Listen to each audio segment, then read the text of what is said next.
नमस्कार, बहुत बहुत स्वागत और अभिनंदन आप सभी का द डिबेट में। मैं ब्रजेश मिश्रा हूं। बहनों भाइयों, बहुत स्पष्ट रूप से मैं कहना चाहता हूं कि दलित समाज से वाल्मीकि समाज की एक बच्ची को अगर इंसाफ मिल जाएगा तो किसी का कलेजा क्यों फट रहा है? वो लोग क्यों चिंतित हैं, क्यों घबराए हैं, क्यों परेशान हैं सीबीआई का नाम सुनकर? जो बलात्कारियों के समर्थन में खड़े हुए हैं, जो हत्यारों के समर्थन में खड़े हुए हैं। मैं कारण जानना चाहता हूं और आप सबको भी इस विषय पर बहुत गौर करने की आवश्यकता है। आप समाज में उन लोगों को चिन्हित करिए और उन्हें पहचानिए बहनों भाइयों कि वो कौन लोग हैं जो बलात्कारियों के समर्थन में कैंपेन चला रहे हैं। वो कौन लोग हैं जिनके कलेजे फट रहे हैं, जिनकी छाती फट रही है अगर दलित समाज की, वाल्मीकि समाज की एक बच्ची जिसको गैंग रेप करके मर्डर कर दिया गया, अगर उसको इंसाफ मिल जाए तो कौन लोग इतने विचलित हैं, परेशान हैं। अब आ रही है सीबीआई, जांच करेगी। आज तो कमाल हो गया, भारत की सर्वोच्च अदालत के सर्वोच्च न्यायाधीश ने घटनाक्रम को भयावह बताया है। फिर से नोट कर लीजिए, भयावह शब्द इस्तेमाल किया है भारत के मुख्य न्यायाधीश ने। आज तक कितनी ऐसी घटनाएं हुई हैं कि रात में 2:30 बजे किसी की लाश जला दी गई हो, घर वालों की सहमति न होने के बाद भी। आज तक किस केस में ऐसा हुआ है कि गैंग रेप की एफआईआर 8 दिन तक न लिखी गई हो? आज तक किस ऐसे केस में ऐसा हुआ कि फोरेंसिक साइंस लैबोरेटरी की रिपोर्ट में जिसमें वेजाइनल इंजरी का जिक्र है, एनल इंजरी का जिक्र है, उसके बावजूद गैंग रेप झुटलाया जा रहा है? मर्डर ब्रूटली किया गया, पहले एफआईआर दर्ज नहीं की जाती, की गई तो गलत धाराओं में। जिंदा थी तब भी इंसाफ नहीं मिला, मरने के बाद भी इंसाफ नहीं मिला। और एक बहुत घिनौनी साजिश की जा रही है बिटिया का चरित्र हनन करने की। पहचानिए कि वो लोग कौन हैं। वो कौन है जो आपकी बेटी को इंसाफ देने से रोकना चाहते हैं? मकसद क्या है उनका? क्या चाहते हैं वो? क्या किसी दलित समाज की बेटी के साथ ऐसा व्यवहार की अपेक्षा आप करते हैं किसी सभ्य समाज में? बहनों भाइयों, कोई नहीं करता। अफसोस के साथ कह रहा हूं, लेकिन बात बड़ी खरी है और बड़ी कड़वी है।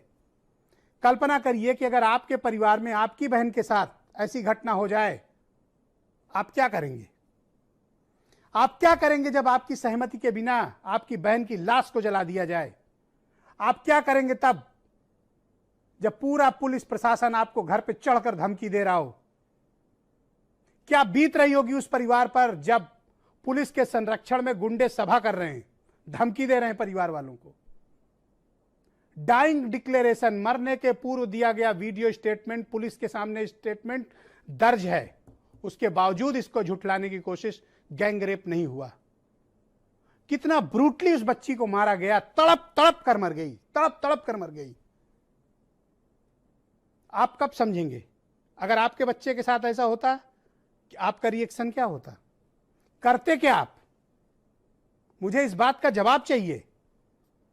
वो कौन से अमानवीय और राक्षसी प्रवृत्ति के लोग हैं जो एक दलित बच्ची को इंसाफ मिल जाए तो उनका कलेजा फटता है?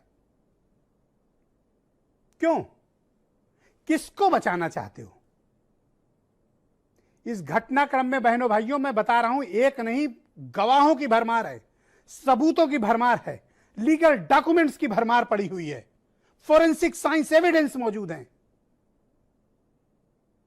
उसके बावजूद झुठलाने में पूरी ताकत लगी है, पूरी हुकूमत लगी हुई है। क्यों? आरोपियों के प्रति ऐसा प्रेम क्यों?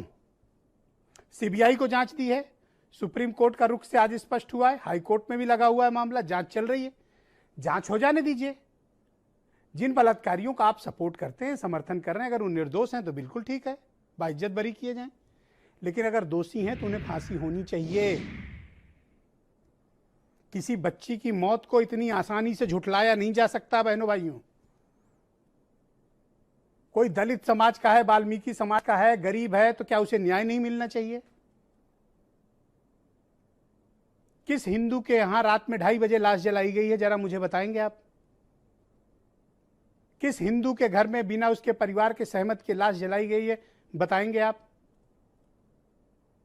मरने के पूर्व दिया गया वीडियो स्टेटमेंट बताता है कि बच्ची के साथ रेप हुआ। एफएसएल की रिपोर्ट में वेजाइनल इंजरी दर्ज है। तमाम व्यक्तिगत चीजों का मैं जिक्र नहीं करना चाहता हूं जो रिपोर्ट में है, वो सीबीआई की जांच का हिस्सा है, तो तुम्हारे पेट में दर्द क्यों हो रहा है? किसको बचाना चाहते हो तुम? किसके लिए तुम इतने बेचैन हो? और बलात्कारियों के समर्थकों को और उनके हत्यारों को संरक्षण देने वालों को पहचान लीजिए बहनों भाइयों। ये ना तो आपके हैं ना ये समाज के हैं। ये एक मानसिकता, एक विकृत मानसिकता है। यह ऐसी दुर्दांत मानसिकता है जो आपकी लाश की कीमत पर खड़ी हो सकती है। आज बहुत बड़ी घटना हुई है। मैं कहता हूं न्यायिक इतिहास का बड़ा घटनाक्रम है। 2 घटनाओं का जिक्र करना चाहूंगा। पहली घटना, जिला जज हाथरस अपने चीफ जुडिशियल मजिस्ट्रेट के साथ खुद चलकर पीड़िता के घर गए। मैं उनको नमन करता हूं और भारत की न्यायिक व्यवस्था को प्रणाम करता हूं। वो स्वयं जिला जज महोदय गए, पीड़िता के परिवार से मिले, पूरी रिपोर्ट तैयार की और हाईकोर्ट में 12 अक्टूबर को सुनवाई है। यह जेस्चर होता है। यह है हमारी महान जुडिशरी कि जिला जज महोदय सीजेएम को लेकर खुद पीड़िता के घर गए।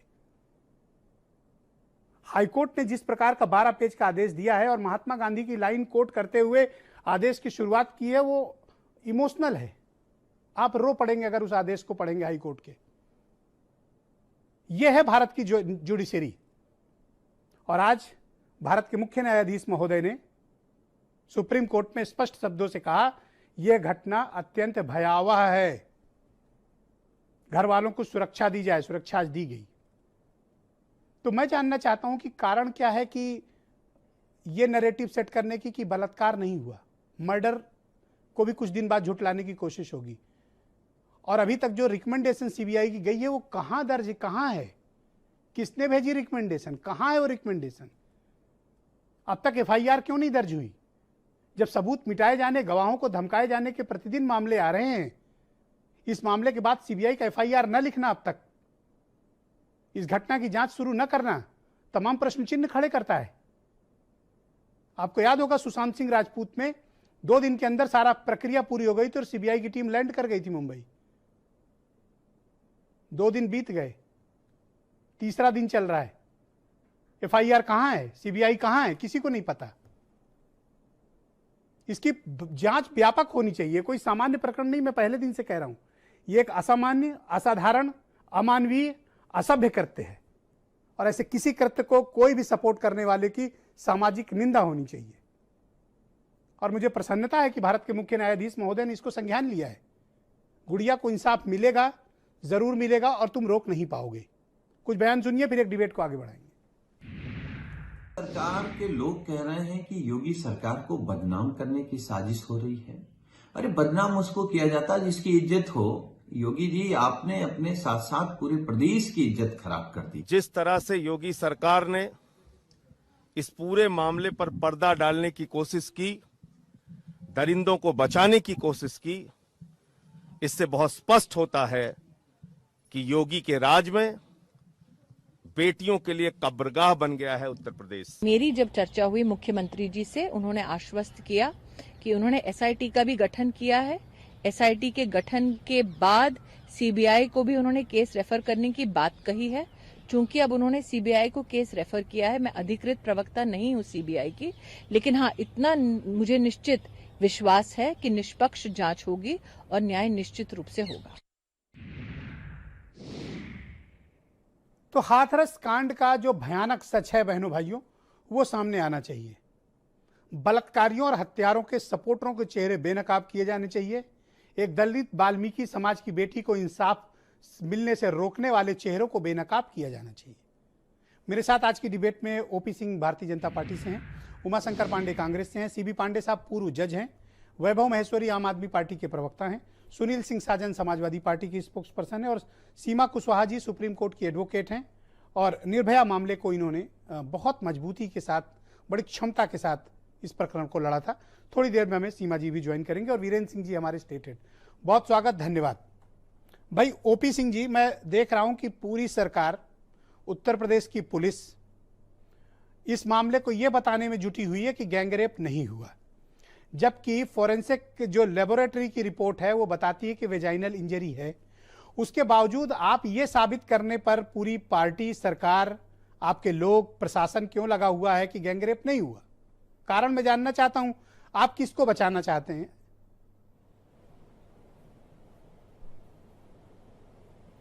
ब्रजेश जी देखिए, हाथरस की घटना में गुड़िया को न्याय मिले, यह आपका भी उद्देश्य है, हमारा भी उद्देश्य है, विपक्ष का भी उद्देश्य है और इस देश की जनता का भी उद्देश्य जी। है। उसका दो उद्देश्य है, गुड़िया को न्याय मिले और जो आरोपी हैं उनको सख्त से सख्त फांसी की सजा मिले।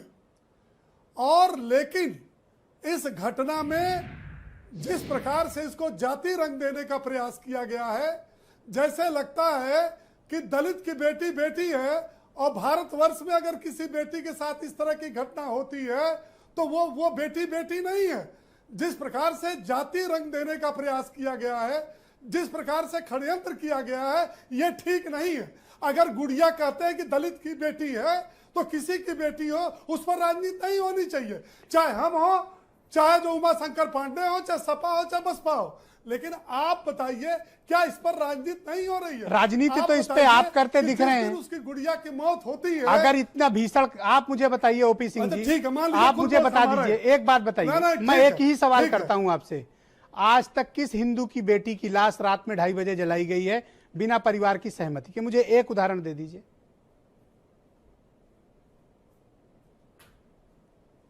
देखिए ब्रजेश जी, अगर ये गलती न हुई होती तो एसपी से लेकर, एडिशनल एसपी से लेकर के, सीईओ से लेकर के और इंस्पेक्टर तक जो है निलंबित ना होते, नंबर एक।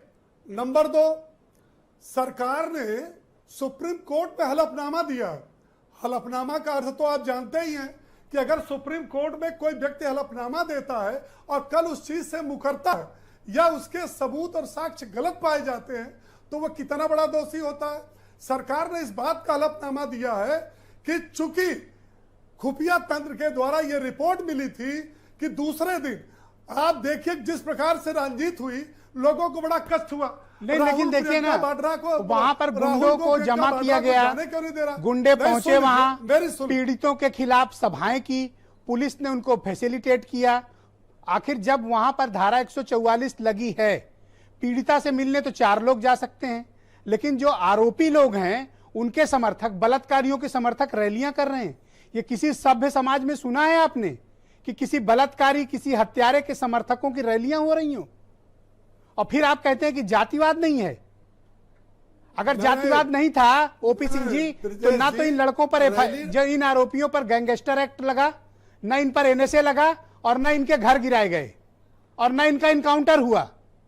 इसलिए आप पर जातिगत आरोप लगते हैं। देखिए ऐसा है, आप सुन लीजिए, आप सुनिए ब्रजेश जी, जरा सा हमको 2 मिनट कहने का मौका दीजिए। आप जितना सवाल पूछेंगे मैं उसको जवाब दूंगा। जब 1 सेकंड ब्रजेश जी सुन तो लीजिए। मैं ये कहता हूं कि जब सरकार ने एसआईटी की गठन किया तो लोगों ने मांग किया कि सीबीआई से इसकी जांच कराई जाए, और जब सीबीआई की सिफारिश कर दी गई तो कहा गया कि चीफ सुप्रीम कोर्ट या हाई कोर्ट के जस्टिस के निगरानी में इसकी किया जाए। और आज सरकार ने सुप्रीम कोर्ट में यह दे दिया। बिल्कुल होनी चाहिए। चीफ जस्टिस सुप्रीम कोर्ट के सिटिंग जज की निगरानी में सीबीआई इन्वेस्टिगेशन इसकी होनी चाहिए, क्योंकि जब पूरा पुलिस प्रशासन आरोपियों के साथ खड़ा नजर आ रहा है, आप बलात्कार के समर्थकों को सभाएं करा रहे हैं, उनके लिए नैरेटिव गढ़ा जा रहा है, सीनियर पुलिस अधिकारी ये स्टेटमेंट दे रहे हैं कि रेप नहीं हुआ है, तो निश्चित तौर पर आपसे निष्पक्षता की उम्मीद नहीं। अगर आप निष्पक्ष होते तो पहले दिन से दिखते, लोगों को सीबीआई जांच की मांग नहीं करनी पड़ती। ओपी सिंह जी, नहीं, दो बातें। नंबर 1 कि आपके कहने के मुताबिक उस गांव में एक जाति विशेष द्वारा पंचायत बुलाई गई। जी हाँ, और अगर इसमें यह सुधार कर ले कि उस गांव मैं बलात्कारियों के समर्थकों की सभा कहूंगा, आप उसको जातीय सम्मेलन कहेंगे, मैं बलात्कारियों का समर्थक कहूंगा। ठीक है, मैं क्लियर हूं, आई एम नॉट कंफ्यूज। बिल्कुल कहिए। बलात्कारियों के समर्थकों की सभा कराई गई। बात सुन लीजिए,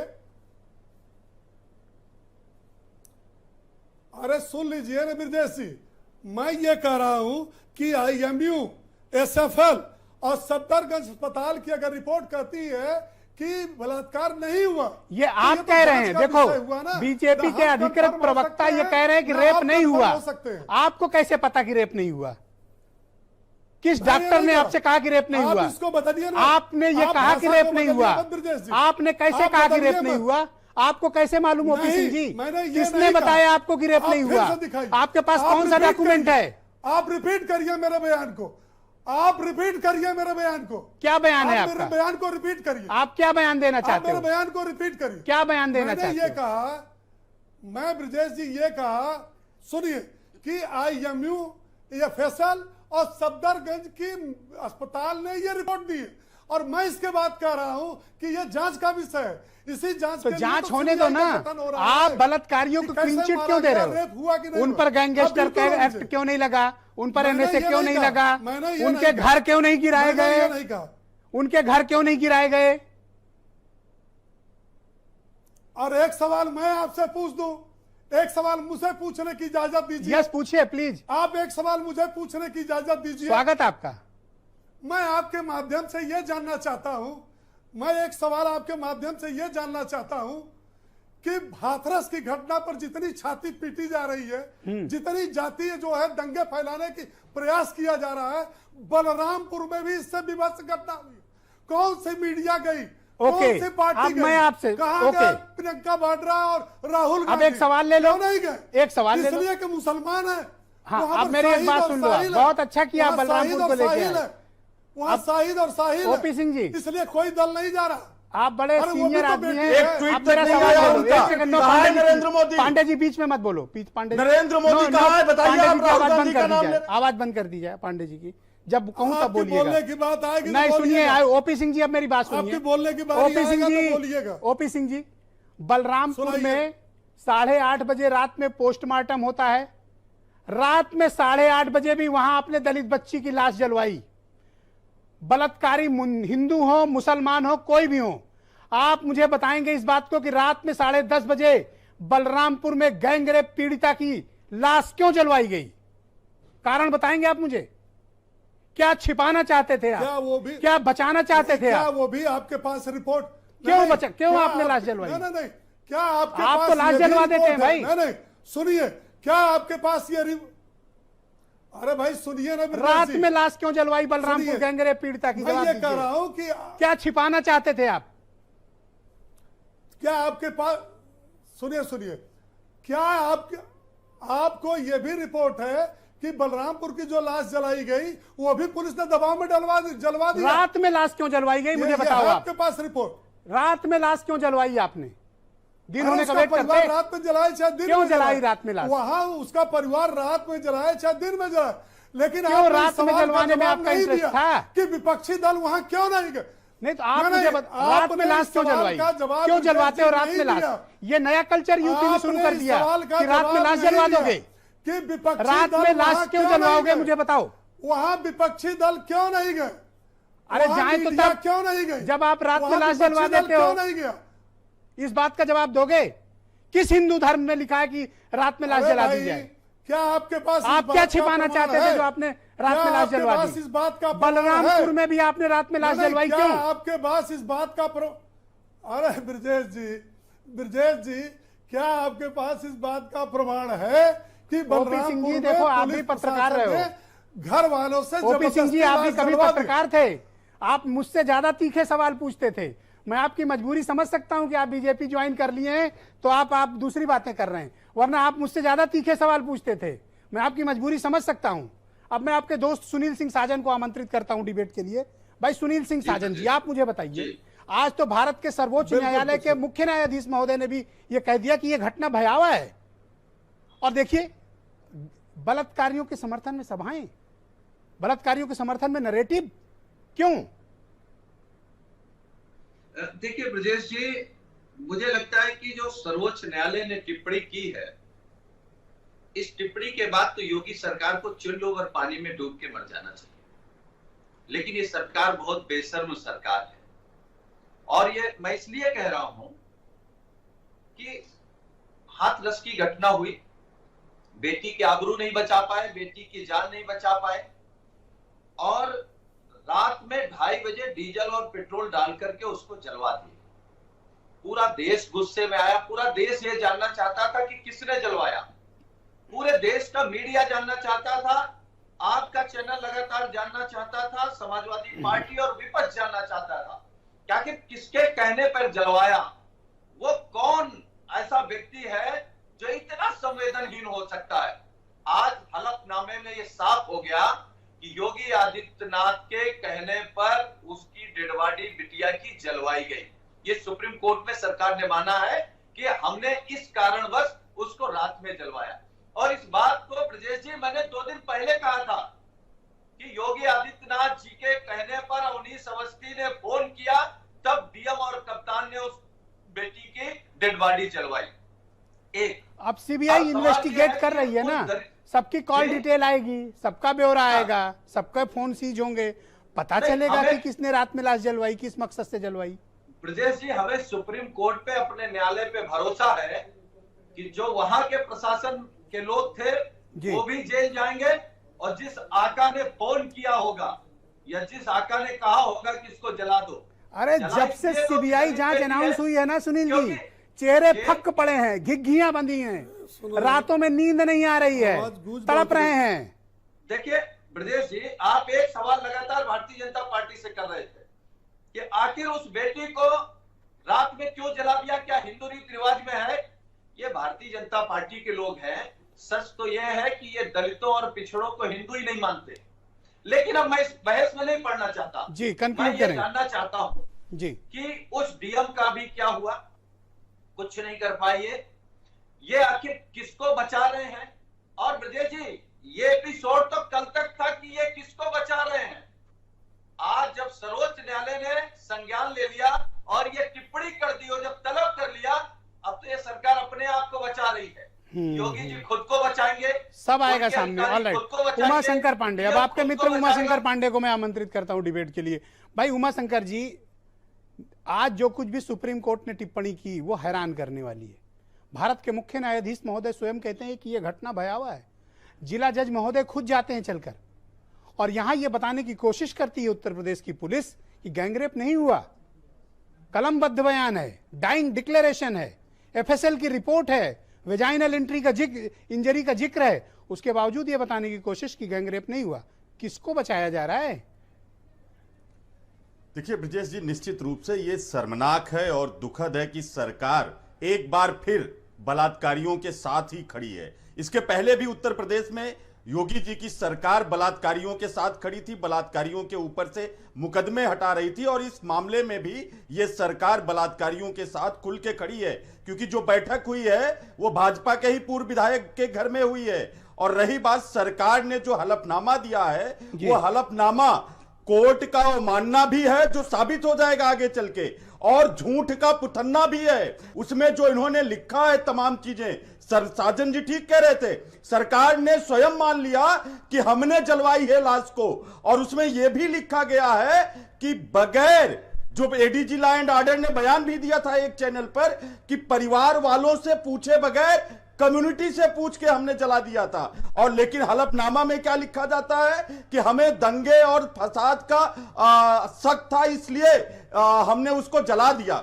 इससे यह साबित होता है कि सरकार ने स्वयं षड्यंत्र रचा है, और वो डीएम को वहां पे बनाए हुए हैं कि जिससे घटना की लीपापोती की जा सके। आखिर क्या ऐसी जरूरत आन पड़ी है कि एक धमकीबाज डीएम को अभी तक वहां से हटाने का काम इन्होंने नहीं किया है। अब उसके नए कथानक, नए नैरेटिव अच्छा है, रहने दीजिए वहां ना उनको। उमा शंकर जी, सीबीआई आएगी, कलेक्टर साहब को ले जाएगी, पूछताछ करेगी, हम लोग भी चेस करेंगे। सीबीआई पर भरोसा रखिए, सीबीआई काम ठीक करती है, इस तरह के मामलों में ठीक करती है। देखिए ब्रजेश जी, ये बिल्कुल सही है कि सुप्रीम कोर्ट ने बचा रहे थे ना कुछ लोग कुलदीप सेंगर को, बचा पाए क्या? नहीं बचा पाए। इन्होंने कोशिश की, इन्होंने सारी कोशिश कर ली। आप चिंता मत करो, मीडिया रहेगी साथ में, अब सीबीआई जांच के पहलू पर हम साथ रहेंगे। अब चूंकि ब्रजेश जी, माननीय सुप्रीम कोर्ट ने कह दिया ये भयावह स्थिति है और इसकी जांच निगरानी में होनी चाहिए, ये मजबूरी में इन्होंने ओके, वैभव श्रीवास्तव को मैं आमंत्रित, वैभव महेश्वरी को मैं आमंत्रित करता हूं इस डिबेट में। वैभव जी, अगर इस पूरे मामले की इन्वेस्टिगेशन सीबीआई कर रही है तो क्या यह बेहतर होगा कि सीबीआई इंडिपेंडेंटली करे या फिर कोर्ट की मॉनिटरिंग होनी चाहिए? आपको क्या लगता है? ब्रिजेश जी, सबसे पहले तो मैं आपसे निवेदन करूंगा, इस केस को छोड़िएगा मत। कोई भी ऐसा केस जो इस तरह की भयावहता लिए हुए है, इसको छोड़िएगा मत, इसको चेज करते मैं आपसे क्या 23 करोड़ जनता से वादा कर चुका हूं कि जब तक फांसी के फंदे पर बलात्कारियों को पहुंचा नहीं देंगे तब तक पीछा करेंगे, जहन्नुम तक पीछा करना पड़ा तो करेंगे। बहुत बहुत धन्यवाद। इस केस ने हमको अंदर तक हिला दिया है। पॉलिटिकल पार्टी के रिप्रेजेंटेटिव होने के नाते नहीं कह रहा हूं, एक समाज में रहते हैं हम लोग, एक इंसान का जन्म लिया हुआ है, कहा जाता है कि इंसान है तो उसके अंदर संवेदनाएं हैं, लेकिन अब इसमें एक लाइन जोड़नी पड़ेगी कि इंसान है तो उसके अंदर संवेदनाएं हैं, बस वो भारतीय जनता पार्टी का मेंबर ना हो। संवेदनाएं बस वहीं तक सीमित होती हैं, उसके बाद बिल्कुल जैसे मर जाती हैं। कैसे डिफेंड किया जा रहा है इस घटना के अंदर हुई पाशविकता को और भयावहता को, कैसे डिफेंड किया जा रहा है, बहुत ही ज्यादा। आप सर अभी कह रहे थे, बीजेपी के प्रवक्ता कह रहे थे कि आप जातीय रंग दे रहे हैं, अगले ही सेंटेंस में वो एक दूसरी घटना को हिंदू मुसलमान का बना देते हैं। फिर कहते हैं कोर्ट में जो हलफनामा हमने दिया है, कोर्ट में हलफनामा देने वाला आदमी नप जाता है, उसमें बहुत सच होता है। मैं कहता हूं इनका कोर्ट का दिया हुआ हलफनामा भी सच, बिल्कुल झूठ का पुलिंदा है। इनको किसी से डर नहीं है, इनको किसी से शर्म नहीं है। जो व्यक्ति एक हिंदू परिवार की बच्ची को रात में पेट्रोल डाल के जलवा देते हैं, उनको कोर्ट में झूठ बोलते हुए कितनी देर लगेगी? तो आप देखिए, जातीयता पे आपत्ति करते हैं, हिंदू मुसलमान बनाने में 1 मिनट इनको नहीं लगता, समाज में जहर घोलने में 1 मिनट नहीं लगता। अब सीबीआई की जांच अगर ये कर रहे हैं तो केंद्र से लेकर राज्य तक भारतीय जनता पार्टी की सरकार है, सीबीआई पर दबाव आना तय है। लेकिन आपने ये अच्छी बात कही कि सीबीआई का ट्रैक रिकॉर्ड अच्छा रहा है इस तरह के मामलों में और वो इस पर न्याय करेगी। नहीं, 2-4 पॉलिटिकल केसेस को छोड़ दें तो क्राइम के मामलों में सीबीआई का ट्रैक रिकॉर्ड अच्छा है। बिल्कुल माना जाए। एक स्टैंडर्ड ऑपरेटिंग प्रोसीजर है जिसका फॉलो करते ही हैं, वहां मतलब इतनी भी अंधेरगर्दी नहीं। लेकिन इस केस की खास बात यह है कि इस केस में सारी मानवीयताओं को ताक पे रखकर जिस तरह से राश को रात में जलाकर फोरेंसिक एविडेंस मिटा दिए गए, तो जब ये कोई किसी को बचाने की कोशिश हो रही है, चली जाएगी तो ये सीबीआई के ऊपर भी दबाव डालेंगे। ऐसे में ये जरूरी है क्या किसी को बचाने की कोशिश हो रही है? सिटिंग जज के अंडर में अगर ये मॉनिटरिंग होगी, ये जांच होगी, तो ज्यादा इसके फल सामने आएंगे। ओके, कल संजय सिंह पर भी अटैक हुआ। देखिए, ये तो बहुत कायरता है इनकी, तो बिल्कुल हालत खराब है कि कोई भी आदमी वहां जा रहा है तो क्यों जा रहा है। ये स्याही फेंक रहे हैं, आप स्याही फेंकिए, आपको स्याही का असल में इस्तेमाल पता नहीं है। अनपढ़ लोगों से भरी हुई पार्टी है, ये स्याही से तकदीर लिखी जाएगी आपकी बर्बादी की, आपकी इस मानसिकता की बर्बादी की तकदीर लिखी जाएगी। ओके, अब मेरे साथ लीगल मामलों के 2 बहुत बड़े एक्सपर्ट मेरे साथ, सीबी पांडे साहब फॉर्मर जज हैं और सीमा कुशवाहा जी अधिवक्ता हैं सुप्रीम कोर्ट की। मैं पांडे जी को आमंत्रित करता हूं। पांडे जी, बहुत शुक्रिया और धन्यवाद कि इतने कॉम्प्लिकेटेड केस में आपने डिबेट में आने की सहमति प्रदान की। इस पूरे घटनाक्रम पर, घटनाक्रम के बाद पुलिस प्रशासन की भूमिका पर, और अब जिस तरह की टिप्पणियां सुप्रीम कोर्ट और हाई कोर्ट ने अपने 12 पेज के ऑर्डर में की और आज जिला जज महोदय का जाना, इस पूरे घटनाक्रम परिदृश्य को आप किस प्रकार से देखते हैं?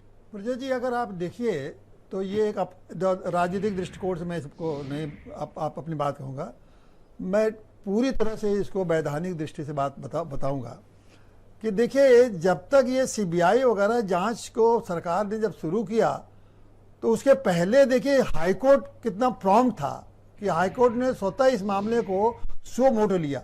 आखिर में हाईकोर्ट का इस ऐसे मामले में अपने आप सुओ मोटो एक्शन लेना, जबकि आपने सीबीआई के लिए रिकमेंडेशन भी नहीं किया था, बहुत सारी चीजें अभी तथ्य सामने भी नहीं आए थे। इससे साफ हो गया कि इस मामले में, जिसको कि बाद में सुप्रीम कोर्ट ने आज रिपीट भी किया कि बड़ा भयावह घटना है। भयावह घटना इसी से होती है, जिसको बार बार आप भी रिपीट कर रहे हैं, कि इसलिए भयावह हो जाती है कि आप किसी भी मामले में पीड़िता एक तरह से एविडेंस भी है, ऐसा मत समझिए कि सिर्फ पीड़िता है। जब वो मर गई तो एक एविडेंस भी हो गई वो, क्योंकि इसलिए एविडेंस हो गई कि हो सकता था कि उससे लोग संतुष्ट नहीं होते तो उसका फिर कहते हैं कि हमें पोस्टमार्टम फिर कराया जाए, दोबारा पोस्टमार्टम किया जाए, तिबारा किया जाए। ऐसे भी केसेस हुए हैं, 4-4, 5-5 बार पोस्टमार्टम हुए हैं। तो उस एविडेंस को आपने रातों रात जिस तरह से ये जला के उसको खत्म कर दिया, तो ये तो पूरे केस को आपने बर्बाद कर दिया। तो पूरे केस को बर्बाद करने पर रिएक्शन, अगर न्याय की प्रक्रिया में जो लोग बैठे हैं वो लोग समझ रहे हैं कि ये कितना महत्वपूर्ण और कितना गलत काम इस मामले में किया गया है। एक डिस्ट्रिक्ट जज का पीड़िता के घर जाना, ये क्या संदेश देता है? ये संदेश देता है कि हाईकोर्ट ने जब डिस्ट्रिक्ट जज को भेजा होगा तो निश्चित रूप से हाईकोर्ट ने ये समझ लिया कि पूरे गवर्नमेंट और चाहे उसके अधिकारी इस मामले में इंडिपेंडेंट राय नहीं देंगे। इसीलिए उन्होंने हाईकोर्ट से रिपोर्ट मंगाई है, क्योंकि 12 तारीख को जो हाईकोर्ट ने रिपोर्ट मंगाई है उस 12 तारीख को गवर्नमेंट अपना पक्ष रखेगी, और गवर्नमेंट का पक्ष आप जानते ही हैं कि जब वो रात में वो जलाया जा सकता है तो फिर जो भी वो एक बात और बताइएगा, उसमें चूंकि सुप्रीम कोर्ट में पिटीशन पेंडिंग है, 1 हफ्ते के लिए सुनवाई टल गई है। 12 तारीख को हाईकोर्ट में सुनवाई होनी है और 13 तारीख को सुप्रीम कोर्ट में होनी है। कहीं इस बिना पर कि सुप्रीम कोर्ट में मामला लंबित है, हाईकोर्ट सुनने से इनकार कर दे, ऐसा हो सकता है क्या? नहीं, हालांकि ये सुमोटो है। वो हाईकोर्ट ने, सुप्रीम कोर्ट ये पूछा है कि स्टेटस क्या है हाईकोर्ट का। अगर हाईकोर्ट उसे प्रोसीड कर गई है और हाईकोर्ट उन्हीं तथ्यों के बारे में अगर उसके पास रिपोर्ट्स आ गए हैं, जानकारी ले ली है, तो सुप्रीम कोर्ट यही कर सकता है कि तो कहे कि हाईकोर्ट अभी कुछ इसमें और इंक्वायरी कर ले और तब हम उसको मंगाएंगे, या सुप्रीम कोर्ट समझती है तो हाईकोर्ट तो ऑलरेडी प्रोसीड कर गया है, उसने तो 12 पेज के जो निकाला है ऑर्डर, उन लोगों को बुलाया है, क्या साक्ष्य है उसके सामने, कैसे, क्यों ऐसी सारी घटनाएं, बहुत सारी घटनाओं क्यों घटित हुई हैं, इस तरह की प्रक्रिया क्यों अपनाई गई है, जबकि क्राइम है, क्राइम का एक तरीका है, सारे क्राइम को डील करने का एक तरीका है। मुझे कंफ्यूजन है, बस वो कंफ्यूजन में क्लैरिटी चाहता हूँ। जब मामला सुप्रीम कोर्ट में पहुंच चुका है तो क्या ऐसा तो नहीं कि 12 तारीख की सुनवाई टल जाए? नहीं, ऐसा नहीं, ऐसा टल भी सकता है, ये जज साहब के ऊपर निर्भर करता है। अगर जज साहब ये समझते हैं कि सुप्रीम कोर्ट में चला गया तो हम नहीं करेंगे, लेकिन नॉर्मली जब उन्होंने सुओ मोटो कॉग्निजेंस लिया तो प्रोसीड करेंगे, जब तक कि सुप्रीम कोर्ट ये ना पहले लिया हम सुप्रीम कोर्ट में मंगा लेते हैं, और हम ही देखेंगे इसको। ऑलराइट, मैं सीमा कुशवाहा जी को आमंत्रित करता हूं डिबेट में। सीमा जी, बहुत शुक्रिया आपका कि आपने अपना व्यस्त समय निकालकर इस डिबेट में हैं। आज सुप्रीम कोर्ट में जो कुछ भी हुआ, चीफ जस्टिस महोदय ने जो कुछ भी बोला, उनकी बात से मैं सहमत हूं कि यह अत्यंत भयावह घटना है, जिसमें जिंदा रहने से लेकर लाश जलाए जाने तक हर मोड़ पर गुड़िया के साथ नाइंसाफी हुई। अब मामला हाईकोर्ट और सुप्रीम कोर्ट के बीच चल रहा है। 3 दिन बीत गए लेकिन अब तक सीबीआई की FIR नहीं हुई। क्या स्टेटस है इस केस का मैडम? देखिए सर, सुप्रीम कोर्ट ने स्टेटस रिपोर्ट मांगा है और वो भी उन्होंने कहा है कि हाई कोर्ट में ये मैटर ऑलरेडी संज्ञान में लिया जा चुका है। तो मुझे नहीं लगता है कि इसमें हाई कोर्ट अब जो 12 तारीख की डेट है, उन्होंने कॉग्निजेंस लिया है तो वो सुनने से मना करेगा। वो क्योंकि वो सुओ मोटो है तो वो सारे पक्षों को बुलाया है, इन्होंने स्पेशली पीड़ित परिवार को बुलाया है सभी को, और ये लोग अपना पक्ष रखेंगे। सर देखिए, इसमें जो परिवार का कहना था, मैं जब उन लोगों से मिली और उनसे मैं कंटिन्यूसली बातचीत हमारी होती है, तो उनका कहना था कि मैडम हम चाहते हैं कि इसमें न्यायिक जांच हो। अगर सीबीआई को भी मैटर दे दिया गया तो हम सभी ने देखा, हालांकि मैं मानती हूं कि सीबीआई फेयर इन्वेस्टिगेशन करता है, लेकिन हमारे पास एक बहुत बड़ा केस था हमारे भारत में, आरुषि हत्याकांड। उस केस में सर एक सीबीआई की एक टीम की जो रिपोर्ट है वो कुछ और कह रही थी, दूसरे की कुछ और कह रही थी, और फाइनली आज तक पूरा देश नहीं जान पाया कि आरुषि का किसने मर्डर किया था। तो क्यों ना इसकी मॉनिटरिंग है जो सीबीआई की, वो सुप्रीम कोर्ट या हाई कोर्ट अपने अंडर लेकर के करे, वो बहुत आवश्यक है। लेकिन हमारे पास जो सबसे प्रीमियर इन्वेस्टिगेशन एजेंसी है वो सिर्फ सीबीआई है, जो भारत के पास है, जो सक्षम है, जो प्रामाणिक है, जिनके पास काम करने का तरीका। इससे बेहतर तो जांच एजेंसी हमारे पास नहीं है। हमें एंड ऑफ द डे विश्वास तो इन्हीं पे करना पड़ेगा। देखिए सर, देखिए आपको मैं काफी देर से सुन रही हूँ सर, और मुझे अच्छा ये लगता है कि आज के समय में आप एक न्यूट्रल डिबेट करा रहे हैं। ये सोच के मैं अपने आप में प्राउड फील कर रही हूँ कि मैं आपके प्लेटफॉर्म पर हूँ। लेकिन मैं आज आपके प्लेटफॉर्म से एक बात ये भी कहना चाहती हूँ कि हमारे देश के अंदर एक भी ऐसी संस्था नहीं है जो 100% न्यूट्रल वर्क करती हो, और ये सच्चाई हम सबको एक्सेप्ट करना पड़ेगा। कहीं ना कहीं किसी ना किसी तरीके से चीजें इन्फ्लुएंस भी होती हैं, लेकिन जब मॉनिटरिंग उनकी होती है कि कोई भी एक संस्था यहाँ पर हमारी कंट्री के अंदर की सर्वोपरि नहीं है, कोई भी सर्वोच्च नहीं है, सर्वोच्च है भारत का संविधान, और संविधान में ये प्रोविजंस हैं कि अगर कोई भी सीबीआई की इन्वेस्टिगेशन हो रही है और वहां पर सीबीआई की हो या पुलिस इन्वेस्टिगेशन होता है या एसआईटी की हो, सीडीआई की हो, उसको मॉनिटर करने का पूरा कोर्ट का अधिकार है। तो अगर कोर्ट ऐसा कर रही है तो ये तो बहुत अच्छी बात होगी, क्योंकि सर एक तो आप ये चाहती हैं कि सीबीआई इंडिपेंडेंट इसका इन्वेस्टिगेशन ना करे, ये सुप्रीम कोर्ट या हाई कोर्ट के सिटिंग जस्टिस इंडिपेंडेंट करेगी। सर वो देखिए, मॉनिटर करना एक दूसरी चीज है। अगर अब वो इंडिपेंडेंट वर्क करेगी, वहां सुप्रीम कोर्ट इंटरफेयर नहीं कर रहा है। सुप्रीम कोर्ट और हाई कोर्ट उनसे सिर्फ स्टेटस रिपोर्ट मांगेगा कि आप हमें स्टेटस रिपोर्ट दीजिए, और अगर उसमें कोई भी उनको समझ में आएगा कि इस डायरेक्शन में भी आपको इन्वेस्टिगेशन करना है तो वो डायरेक्शन दे सकता है। आप एक्चुअली क्या चाहते इसके हैं? लिए ये जरूरी आपको नहीं क्या है। लगता है कि क्या किया जाना जी? चाहिए ताकि हम गुड़िया को इंसाफ दे पाए? देखिए सर, मुझे एसआईटी पर पूरा भरोसा है, जो एसआईटी गठित की गई थी जिसकी इन्वेस्टिगेशन चल रही है। मुझे सीबीआई पर भी पूरा भरोसा है, और सर्वोच्च न्यायालय अगर रेगुलेट करना चाह रही है, उनको मॉनिटर करना चाह रही है, तो मुझे उस पर भी है। क्योंकि सर, आप सबने देखा, हमने पूरे देश ने देखा, जिस तरीके से उस बेटी के साथ क्राइम किया गया, उसकी हत्या हुई, बहुत सारे डिबेट्स छिड़े हैं कि उनके साथ रेप हुआ या नहीं हुआ। सर, उस बेटी की हत्या की गई, विद इन 20 डेज उसकी डेथ हो गई। 302 मैडम, इस देश में गिद्धों की कमी नहीं है। कुछ राजनीतिक गिद्ध होते हैं, कुछ मीडिया के गिद्ध भी होते हैं, कुछ सामाजिक गिद्ध भी होते हैं। ये एक विकृत मानसिकता है हमारे समाज की। सर, आगे आने वाला समय ये जो है, विकृत मानसिकता है। जो लोग बलात्कारियों का समर्थन करते हैं, मैं मानता हूं कि एक विकृत मानसिकता है। ये मध्ययुगीन देखिए सर, बर्बर मानसिकता है। विकृत मानसिकता को हम निरंतर पनपने दे रहे हैं सर, विकृत मानसिकता को पनपने दे रहे हैं। करेक्ट, मैं सहमत अगर हूं। हम बात करें 2012 में जब निर्भया के साथ क्राइम हुआ, मुझे थोड़ा सा वक्त उसके बाद दीजिए। वर्मा वीरेन कमेटी जी की इस डिबेट में आ गए recommendations हैं। आए। मैं डिबेट के अगले चरण में आपकी बाकी बातों को कोशिश करूंगा सम्मिलित करूं। वीरेन जी, मुझे आप बताइए कि आज उत्तर प्रदेश की सरकार ने क्या किया, हलफनामे में क्या रहा पूरा घटनाक्रम में? आज जिला जज महोदय खुद गए, सुप्रीम कोर्ट के मुख्य न्यायाधीश ने इस घटना को भयावह बताया। क्या कुछ राजनीतिक, सामाजिक और सरकारी तौर पर चल रहा है? देखिए, वाकई में आज देश की न्यायपालिका ने हर देशवासी का विश्वास बहुत मजबूत किया जब जिला जज अपने सीजीएम के साथ पीड़िता के घर गए। ये अपने आप में बहुत बड़ा इतिहास होगा और आने वाले वक्त के लिए एक नज़ीर बनेगा। हमारी लोकतांत्रिक व्यवस्था में न्यायपालिका की जो सर्वोच्चता है, आज उसने फिर साबित किया है। ब्रजेश जी, ये बात सही है कि जो हमारे समाज में बेटियों को रक्षा न कर पाए, ऐसी सरकार को लोग तमाम सारी बातें कहते हैं। हमारी बेटियों पर गिद्ध निगाह रखने वाले, गिद्ध की तरह उनको नोचने वाले लोगों को कड़ी सजा मिलनी चाहिए। और मरने के बाद भी नोचने वाली एक नई कम्युनिटी खड़ी हो गई है, जो उन्हें रात में जलाने का भी समर्थन करती है। इस तरह के अगर लोग हैं कि हमारे समाज में अविवाहित लोगों को वैसे भी नहीं जलाया जाता और उन्हें किसी को रात में जलाया जाता है, तो उस पर सवाल तमाम सारे खड़े होते हैं।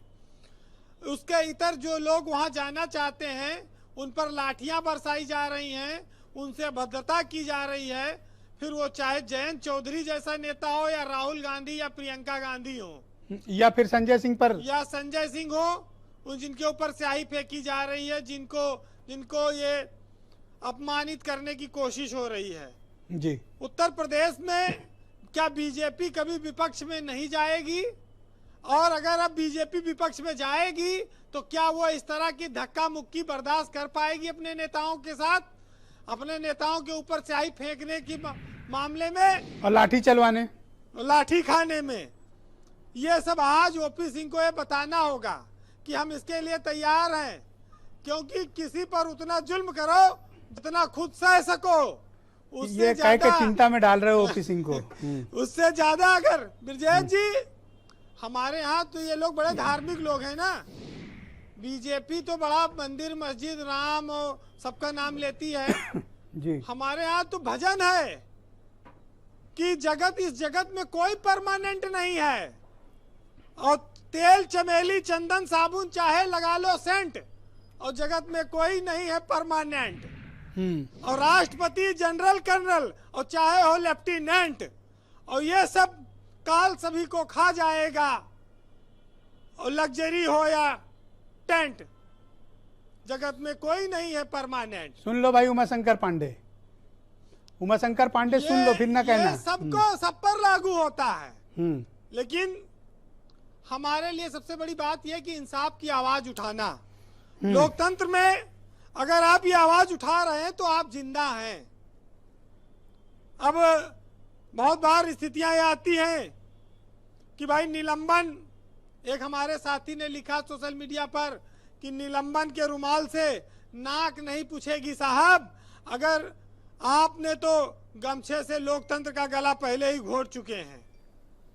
अगर इस तरह की बात समाज में आ रही है तो ये बीजेपी को सोचना होगा कि उसने किस रामराज का वादा किया था, उसने बहन बेटियों के सम्मान के लिए कैसी लड़ाई लड़ने का वादा किया था, उसने कैसे भ्रष्टाचार और पारदर्शी रहित शासन की बात अच्छा, की। ये आज कल से एक बात कही जा रही कि कोई इंटरनेशनल प्लॉट सरकार के खिलाफ, मतलब अंतरराष्ट्रीय टाइप का कुछ षड्यंत्र रचा गया था, कुछ है क्या ऐसा, कुछ दम है इसमें? विजय जी, बीजेपी की जो समस्या है ये अंतरराष्ट्रीय साजिश और अंतरराष्ट्रीय संस्था और ये सब नहीं है, और ये कांग्रेस और विपक्ष नहीं बीजेपी की समस्या। बीजेपी की समस्या ये है कि हिंदुस्तान की जनता जागरूक हो गई है, जनता की जागरूकता इनकी समस्या है। ये चाहते हैं ना कि इनको अनपढ़, कमजोर, नंगा, भूखा, अंधभक्त मिले, ये जो कहा है वही सच माने।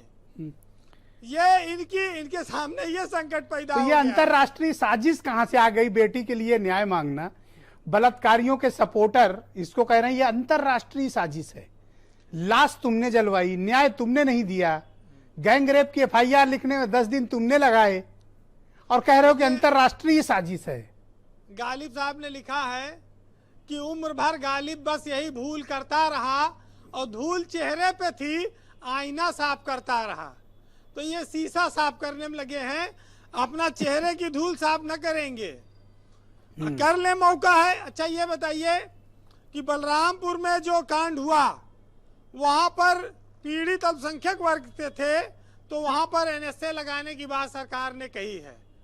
हाथरस में ना तो अभियुक्तों पर अभी तक गैंगस्टर लगा है और ना एनएसए की बात कही गई और ना घर गिराया गया है।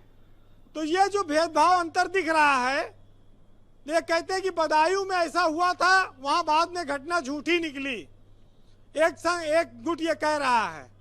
तो यही बीजेपी तो कपड़ा फाड़ के चिल्ला रही थी कि फांसी पे लटका दिया, पेड़ पे लटका दिया, हम मर जाएंगे, यही धरना देंगे, यही लोग तो थे। तब तो ये रोड की खातिर इन्होंने उसे खूब भुनाया अखिलेश यादव की सरकार में। आज अपनी सरकार में वो कह रहे हैं कि रेप नहीं हुआ और वो बेटी के सम्मान में वाली मंत्री मैडम कहाँ हैं आजकल? उनका कुछ बयान में आया नहीं। उनके लिए जनता चूड़ी खरीद रही है, वक्त आने पे बांटेगी। देखिए, सुनील यादव बांटे न बांटे, जनता जरूर बांटेगी। अब सीबीआई पर और देश की सर्वोच्च अदालत पर सबको यकीन है। भारत की सर्वोच्च व्यवस्था ने, हाई कोर्ट ने, सुप्रीम कोर्ट ने तमाम इन सारे लोगों को जनमानस की भावना का आदर करते हुए सोमोटो संज्ञान लिया था। बहुत अच्छा है, बहुत सारी चीजें क्लियर होंगी। लेकिन उत्तर प्रदेश की सरकार को इन अफसरों को बचाने की आदत छोड़नी होगी, क्योंकि ये अफसर सिर्फ अपने स्वार्थ में डूबे होते हैं। सरकार बदनाम होती है तो हो जाए।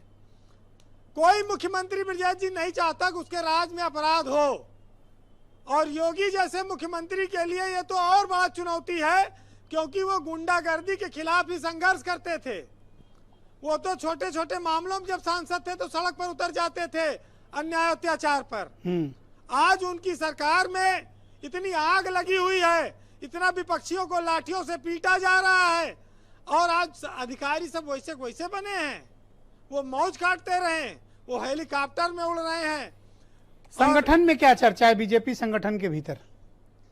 देखिए, उत्तर प्रदेश से लेकर दिल्ली तक सरकार की बड़ी किरकिरी हुई है।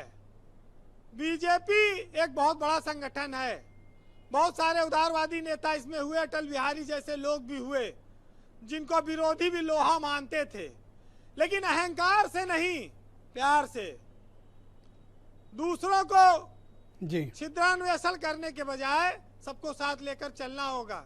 सरकार खाली एक दल की नहीं होती है।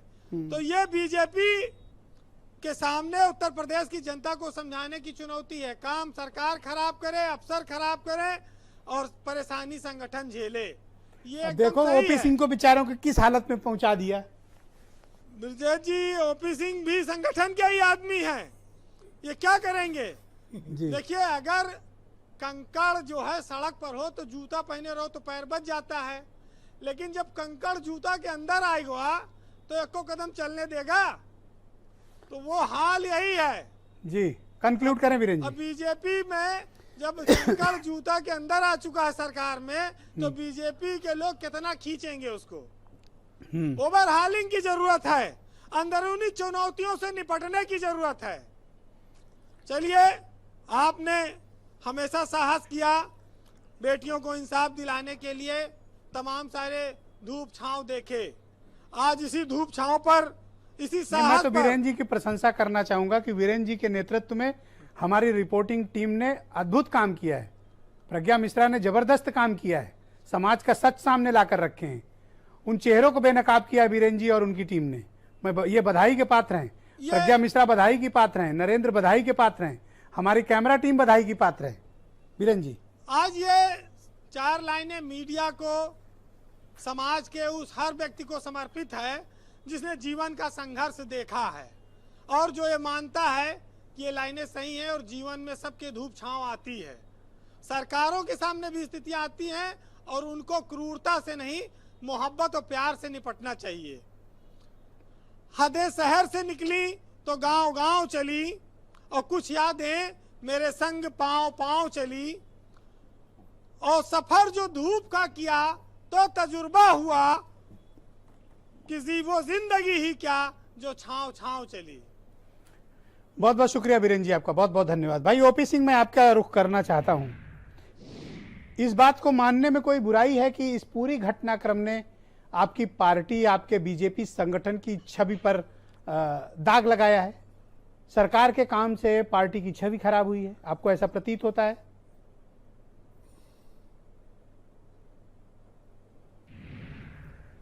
ब्रजेश जी, बिल्कुल आपने सही कहा कि विपक्षी दल और कुछ लोगों ने सरकार की किरकिरी और पार्टी पर दाग लगाने में कोई कोर कसर नहीं छोड़ा। उसके जवाब में सरकार सीबीआई जांच और सुप्रीम कोर्ट की निगरानी में सीबीआई जांच वो इसलिए कराना चाहती है कि दूध का दूध, पानी का पानी हो जाए।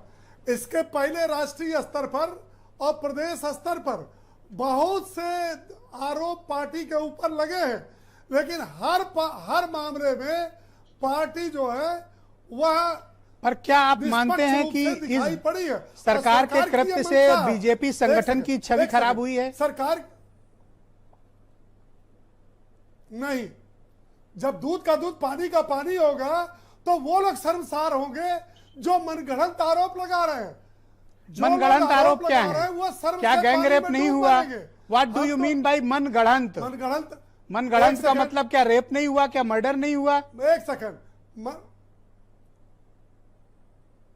मनगढ़ंत का मतलब जो आपने फैलाया कि जीभ काटी गई, आंख फोड़ा गया, रीढ़ की हड्डी तोड़ी गई, ये तो गलत निकला ना। सबके एविडेंस मौजूद हैं। रीढ़ की हड्डी भी तोड़ी गई, और एक चीज और ऐड कर लीजिए, गर्दन की हड्डी तोड़ी गई, 3 इंजरीज पाई गई हैं, जीभ भी कटी हुई है, इसके भी एविडेंस हैं। चिंता मत करो, सीबीआई हलक में हाथ डालकर निकाल लाएगी सच, चिंता मत करो। ओपी सिंह जी ने ट्वीट किया था कि जीभ काटी गई। यस, काटी गई है जी, और पूरा और सुनिए, फोरेंसिक रिपोर्ट में दर्ज है। आपको जानकारी नहीं है? सीबीआई हलक में हाथ डालकर निकालेगी, चिंता मत करिए। आप कितना भी कोशिश कर लीजिए, बलात्कारियों को बचा नहीं पाओगे। मोड़ दे देश और प्रदेश की जनता वह जो है हर असलियत को जानती है। हाँ, वो इस बात को जानती है और वो चाहती है कि मैं केवल ये पूछ रहा हूँ, मैं पूछना ओपी सिंह जी, क्रोधित मत होइए, पार्टी के साथ क्रोधित मत होइए। एक सवाल का जवाब ये दीजिए, क्या सरकार के कृत्य से, पुलिस प्रशासन के कृत्य से बीजेपी को नुकसान हुआ अथवा नहीं हुआ? नहीं, कोई नुकसान नहीं हुआ। ओके, जब हमारी कार्य पद्धति भाई सुनील साजन जी ये कह रहे हैं कि जो कुछ हुआ उससे इनको कोई बीजेपी को नुकसान नहीं हुआ। गठन किया तो और जिस प्रकार की भाषा बोल रहे हैं ओपी सिंह जी, जब सीबीआई की हमने बनाया, ये सबको क्लीन चिट देते जाए, पता नहीं कौन सी मेडिकल रिपोर्ट लेके आए हैं, ये सबको क्लीन चिट दिए जा रहे हैं।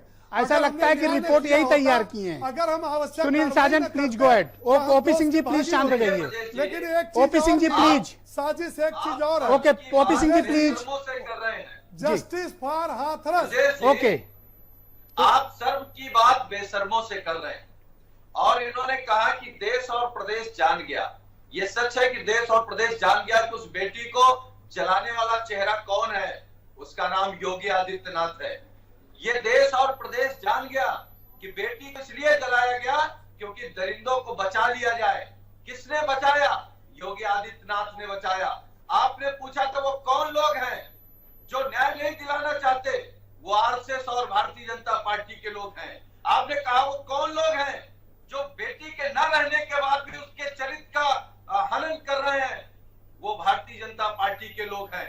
देश जान गया है कि आप हिंदू विरोधी हो, आप महिला विरोधी हो, केवल आपकी एक ही मानसिकता। आपने पूरी ताकत कुलदीप सिंह सेंगर को बचाने में लगा दी, आपने पूरी ताकत चिन्मयानंद को बचाने में लगा दी, सिर्फ इसलिए। योगी जी, आप तो कहते हैं हम संत हैं, संत की तो कोई जाति होती नहीं। आप केवल जाति पे आके अटक गए और जाति पे अपनी गर्दन फंसा ली। अब सुप्रीम कोर्ट आपको भी नहीं छोड़ेगा। तो क्या आप भी ये कहना चाहते हो कि उत्तर प्रदेश में ठाकुरों का कुछ है, रोल है? आप ये आरोप लगा रहे हो? नहीं, मैं आरोप नहीं लगा रहा हूं। जिस तरीके से योगी आदित्यनाथ जी ने सारी पट्टियां बांध ली, उन्हें केवल ठाकुर ठाकुर ठाकुर, इसके अलावा कुछ नहीं दिख रहा। इसको मैं आपका अधिकृत बयान मानूं सुनील जी? सुनील जी, इसको अधिकृत बयान मानूं? मैं तो कह रहा हूं आपकी डिबेट में, भाई मैं कह रहा हूं आपने उन्नाव में कुलदीप सिंह सेंगर को बचाने की कोशिश क्यों की? क्योंकि आपकी बिरादरी के थे। चिन्मयानंद को बचाने की कोशिश क्यों की? क्योंकि वो आपकी बिरादरी के थे। और वहां चारों लोग कौन है? ओके, ये तो वही लोग हैं। All right. उमाशंकर पांडे, क्या वाकई में जातिवाद है? क्या लोक सेवा आयोग क्या जातिवाद की वजह से नहीं हो पा रहा? क्या जातिवाद इसका कारण है कि इंसाफ नहीं मिल पा रहा? उमाशंकर जी। ब्रजेश जी, निश्चित रूप से योगी जी की मानसिकता ठाकुरवादी है, ये लगातार स्पष्ट हुआ है। इसमें कोई छिपने और छिपाने वाली बात नहीं है। इसी प्रदेश ने देखा कि कैसे जो है ब्राह्मणों के हथियारों की काउंटिंग योगी जी ने शुरू करा दी और तमाम सारे उनके सजाती। ये कहां घुमा ले गए आप लोग? पूरा क्राइम का मामला, गुड़िया को इंसाफ, आप उसको पंडित ठाकुरों पे ले गए। नहीं नहीं नहीं, मैं ये नहीं कह रहा हूं। मैं योगी जी की मानसिकता पर, चूंकि आपने प्रश्न पूछा तो मैं उस पर जवाब दे रहा हूं। एक बेटी जिसके साथ बलात्कार हुआ, जिसकी हत्या हुई, उसकी कोई जाति नहीं है। चाहे वो बलरामपुर की घटना हो, चाहे वो आजमगढ़ की घटना हो, चाहे वो भदोही की घटना हो, चाहे फिर कल 6 साल की मासूम बच्ची के साथ हाथरस में जो अलीगढ़ में बलात्कार हुआ, चाहे वो घटना हो। इसको हम जाति और धर्म से जोड़ के नहीं देख सकते। लेकिन ये सरकार जिस तरीके से एक नैरेटिव गढ़ रही है, उस नैरेटिव की बात कर रहे हैं। आपकी पार्टी के नेताओं के ऊपर आरोप है कि आप लोग जातीय दंगा उत्तर प्रदेश में फैलाना चाहते हैं और अंतरराष्ट्रीय साजिश का हिस्सा हैं आप लोग। देखिए, भारतीय जनता पार्टी चूंकि ऐसी साजिशें करती रही है और 60 सालों तक किया है इन्होंने, इसलिए इनको ये सब चीजें में साजिश नजर आता है। और ये नैरेटिव सेट करने का बस इतना समझ लीजिए ब्रजेश जी कि जो हलफनामा इन्होंने माननीय सुप्रीम कोर्ट में जमा किया है, उसमें अमेरिका में एक आंदोलन हुआ था, 2013 से शुरू हुआ था, 2020 में भी हुआ। ब्लैक लाइव्स मैटर बाकायदे बड़ा आंदोलन हुआ था। उसी की चीजें कट कॉपी पेस्ट करके इन्होंने हलफनामे में डाल दिया और न्यूयॉर्क पुलिस भी हटाना भूल गए। उस हलफनामे में लिखा है कि न्यूयॉर्क पुलिस का जो गॉगल्स है वो देखिए ऐसे पकड़ लेता है, इसलिए इसको ऐसे मत करिए। अरे भारतीय जनता पार्टी के लोगों, क्या ये कोई अंतरराष्ट्रीय साजिश है? आप लोग भी उस साजिश का हिस्सा हैं? क्यों इंसाफ मांगते हो बेटी के लिए? मत मांगो, वरना अंतरराष्ट्रीय साजिश का हिस्सा कहलाओगे। अरे वो ब्लैक वरना ईडी आपकी जांच करेगी, वरना सीबीआई आपसे भी पूछेगी। एक सेकंड भाई, तो अकल लगा देते। Okay Uma ji thank you. Okay Vaibhav ji. Brajesh ji, अभी तो जनता ये भीख मांग रही है कि राम राज्य से मुक्ति दिला दो।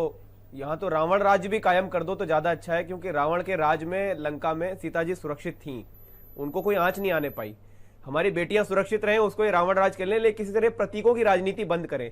अब इन्होंने अंतरराष्ट्रीय साजिश का इसमें मामला फंसा दिया। अंतरराष्ट्रीय साजिश का मामला इसलिए फंसा दिया कि अब सीबीआई को जांच चली गई। इनको लगता है अब गर्दन कैसे बचाएं। बीजेपी जब कभी भी क्या होता है, अरे जस्ट थोड़ा शांत हो जाइए सर, जब कभी भी इनके ऊपर बात आती है, किसी ना किसी प्रतीक के पीछे छिपने की कोशिश करते हैं। राम के पीछे छुप जाएंगे, मंदिर के पीछे छुप जाएंगे, सेना के पीछे छुप जाएंगे, राष्ट्रवाद के पीछे, कुछ नहीं मिलता, अंतर्राष्ट्रीय साजिश। अब रात में उस जगह पर गुंडों ने उसका बलात्कार कर दिया, लेकिन शर्म नहीं आ रही है मैं तो कहते एक हुए। ही सवाल पूछता हूँ, रात में 2:30 बजे लाश क्यों जलाई? बिल्कुल, ये तो पूछना ही चाहिए भाई। एक ही सवाल का जवाब दे दो बस। आप किस बेशर्मी से ये बात पूछ रहे हैं? जीभ कटी थी या नहीं कटी थी, रीढ़ की हड्डी टूटी थी या हाँ, नहीं हाँ, टूटी देखो, थी? देखो। कैसे कोई सभ्य आदमी इस तरह की बातें कर सकता है? रीढ़ की हड्डी टूटी थी कि नहीं टूटी थी, गर्दन की हड्डी टूटी थी कि... अरे जरा सोचिए, अपने बच्चों के ऊपर किसी की उंगली जरा सी दब जाती है तो आंख में आंसू आ जाते हैं माँ बाप के। हम लोग वो समाज हैं, और हम किस बेशर्मी से टीवी पर चर्चा कर रहे हैं कि कौन सी हड्डी टूटी थी, कौन सी हड्डी नहीं टूटी थी। शर्म आनी चाहिए इस तरह की बातों पर। ओके, सीबी पांडे साहब, मैं आपसे सर समझना चाहता हूं कि आगे का लीगल प्रोसीजर क्या है? अब पहले तो लीगल प्रोसीजर ये है, सुप्रीम 12 तारीख को जो हाई कोर्ट ने सुओ मोटो का ऑर्डिनेंस लिया है, इसमें सब अपनी अपनी रिपोर्ट रखेंगे और हाई कोर्ट देखेगी कि जो रिपोर्ट इन्होंने रखा है उसमें कहाँ तक सच्चाई है। अगर हाई कोर्ट को प्राइमा फेसी लगता है कि सच्चाई कुछ है तब तो ठीक है, नहीं तो हाई कोर्ट खुद कहेगी कि हम इसमें हमको ये रिपोर्ट आप सारे बातें उनके तथ्य उनके सामने रखेंगे और सारे उसके बाद वो ऑर्डर्स पास करेंगे। इस बीच अगर देखिए, जो हम इसके बियॉन्ड थोड़ा सा हम एक आपको ये कहना चाहेंगे कि 2-3 दिन पहले या कल ही शायद मुख्यमंत्री जी ने एक बार प्रेस कॉन्फ्रेंस करके कहा कि बड़ा आप भी उठा रहे हैं कि बड़ा इंटरनेशनल कॉन्फ्रेंस है इस मामले में। देखिए, ये जो आपराधिक मामला है ना, इस आपराधिक मामले के इस अवसर पर आपको ये कहना कि इस आपराधिक मामले के पीछे बड़ा इंटरनेशनल कॉन्फ्रेंस क्या है, बल्कि उनको इस बड़ी ईमानदारी से ये जो मामले थे, इसमें आपराधिक मामले से संबंधित मामले थे, उनको जनता के सामने ईमानदारी से रख देना चाहिए कि ये तथ्य हमारे सामने आए, ये गलत है, ये मैंने एक्शन लिए, इन लोगों ने गलती की, इन अधिकारियों ने, इनके खिलाफ इन्होंने ये गलती की, तो इनके खिलाफ ये एक्शन। अब आप उसके खिलाफ सारे मामले को आपराधिक खड़े से जोड़ के एक इतना जघन्य अपराध को आप कितना डिमीन कर रहे हैं, कितना उसको के साथ उसको न्यूट्रलाइज करने की कोशिश कर रहे हैं। उसको इंसाफ मिल जाए तो क्या प्रॉब्लम है भाई? वही तो करे। तो ये उनका जो as a chief minister governance का काम है, उनका प्रदेश को चलाना है, उनके ऊपर लॉ एंड ऑर्डर का, रूल ऑफ लॉ की जिम्मेदारी है, राजनीतिक पार्टी की जिम्मेदारी उनकी नहीं है। पहली जिम्मेदारी उनकी रूल ऑफ लॉ को मेंटेन करना है, लॉ एंड ऑर्डर को मेंटेन करना है। तो उस पर आप ध्यान न देके आपने उसको डाइवर्ट करे कॉन्स्पिरेसी। तो इससे क्या होता है कि परसेप्शन बदल जाता है, और इस परसेप्शन के नाते ही हाई कोर्ट या चाहे सुप्रीम कोर्ट उनके नजरिया बदल जाते हैं कि ये गवर्नमेंट ठीक से काम नहीं कर रही है। ये परसेप्शन क्यों दिया आपने? इस तरह का परसेप्शन आपको नहीं देना। सीमा कुशवाहा जी, आप आगे की किस प्रकार की कार्रवाई चाहती हैं? सुप्रीम कोर्ट ने आज 3 प्रमुख बातें कही। पहला, उन्होंने परिवार और गवाह की सिक्योरिटी, दूसरा जांच या मुकदमा ट्रांसफर करने की बात, और तीसरा हाई कोर्ट का स्टेटस। आप आगे लीगल प्रोसेस किस तरह से देखती हैं? सर बिल्कुल, हाई कोर्ट जो भी हमारे परिवार के साथ जो भी हमारी बातचीत कंटिन्यू है, उनका जब मैं परिवार से मिली तो मैंने देखा उनका परिवार बहुत दहशत में था। तो मैंने उनको इंश्योर किया कि हम अगर योगी आदित्यनाथ जी जो भी सुरक्षा मुहैया कराते हैं तो ठीक है, अदरवाइज हम कोर्ट के थ्रू उनके प्रोटेक्शन की मांग करेंगे, पूरे परिवार के प्रोटेक्शन की मांग करेंगे, और इस केस को हाथरस में तो किसी भी हाल में हमें ट्रायल नहीं होने देना है। क्योंकि हम सभी ने देखा कि जिस तरीके से पंचायतें वहां की जा रही हैं कि हम साम दाम दंड भेद से कैसे भी अपने बच्चों को बचाएंगे। क्या आप चाहती हैं तो कि मुझे इस केस लगता है को, कि इस अपने मुकदमे बच्चों को दिल्ली ट्रांसफर कर दिया जाए, जैसे कुलदीप सिंह सेंगर कांड में हुआ?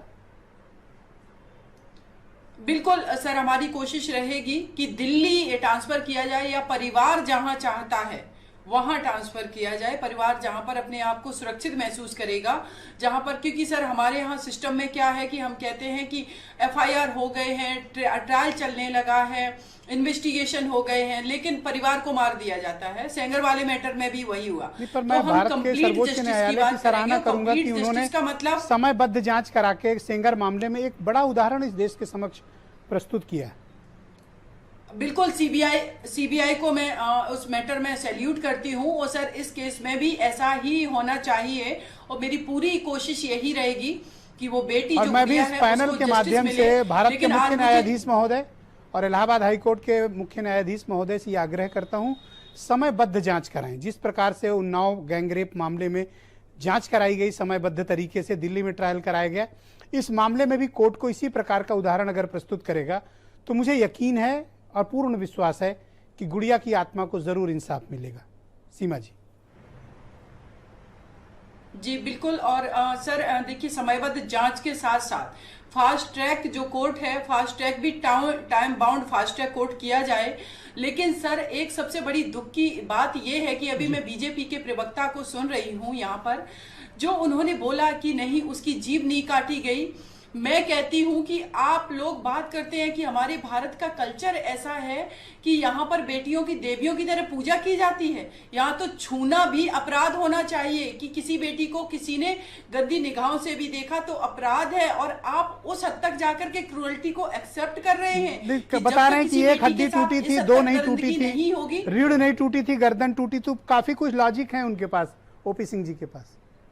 सर इतना अफसोस इसी की वजह है सर, इसी सारे स्टेटमेंट के वजह से आज हमारे देश में इस तरीके के क्राइम निरंतर बढ़ते जा रहे हैं, क्योंकि यहाँ पर रेप का मतलब तब माना जाता है जब तक उस बेटी को मर्डर से बड़ी बात क्या हो सकती है? मर्डर से बड़ी क्रूएलिटी कुछ नहीं होती जी? मर्डर से बड़ी कोई बात नहीं होती। मर्डर हो जाना बहुत बड़ी बात, भाई वो आदमी जिंदा ही नहीं रहा। सर मर्डर के बाद आत्मा को मारना, उस सम्मान को मारना, उस बेटी के और उसके चरित्र हनन की घिनौनी गंदी साजिश कैरोसिन डाल के जलाया है। जी सर कैरोसिन डाल के जलाया बहुत गया बहुत शुक्रिया, बहुत बहुत धन्यवाद, बहुत बहुत धन्यवाद। मैं आप सबका बहुत आभार प्रकट करता हूं। मुझे पूरी उम्मीद है कि इलाहाबाद उच्च न्यायालय या फिर सुप्रीम कोर्ट से गुड़िया को इंसाफ जरूर मिलेगा, समयबद्ध तरीके से मिलेगा। और इसके पहले भी हमारी अदालतों ने बहुत ही ऐतिहासिक निर्णय दिए बहनों भाइयों, और इसी उत्तर प्रदेश में सबसे ताकतवर लोगों को सजा हुई है, बेदखल किए गए हैं और आज जेल के भीतर बंद हैं। कुलदीप सेंगर जैसे लोग इसके उदाहरण हैं। उम्मीद है कुछ उसी प्रकार का फैसला हमारी अदालतें भी करेंगी। बहुत बहुत शुक्रिया, धन्यवाद। और गुड़िया के लिए इंसाफ की ये मुहिम जारी रहेगी तब तक जब तक इन दरिंदों को फांसी नहीं हो जाती। धन्यवाद, नमस्कार।